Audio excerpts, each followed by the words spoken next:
the things that sometimes when we put stories in front of readers who are perhaps college students, that oftentimes stories assigned in college literature classes seem rather harsh. The endings are not all nicely tied up and happy. And you give us these really strong, harsh circumstances. Your characters are often put in very vulnerable positions. Why do you think good literature seems to have that ingredient of harshness, of trouble? I know. I feel so many of my college students, ask that. Why can't we read some happy stories?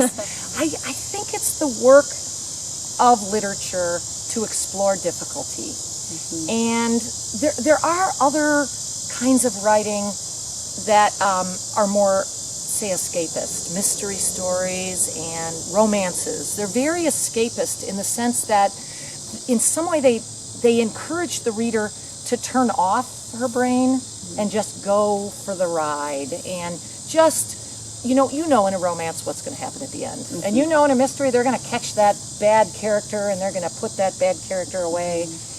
And in literary works, like in real life, we don't know what's going to happen. I think those of us who have come to love literary fiction, we are looking for ways to explore the very same problems that we will encounter, the very difficulties, or problems that are similar and that we can see as metaphors for problems that we've seen in fiction. This book, I think, for some people will be a little bit difficult because it explores some scary stuff. It explores rape. It explores, again, unwanted pregnancy.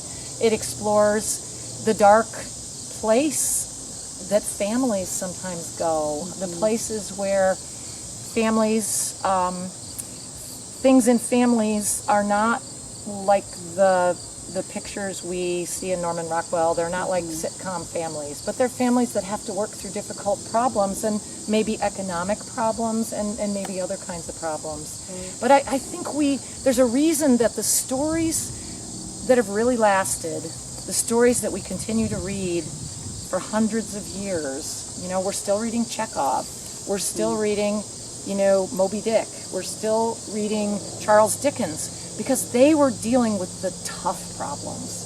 Right. Here's the thing, if you've got a really simple problem to solve, don't write a story, just solve the darn problem, But if you've got a really difficult situation, that's something worth writing about.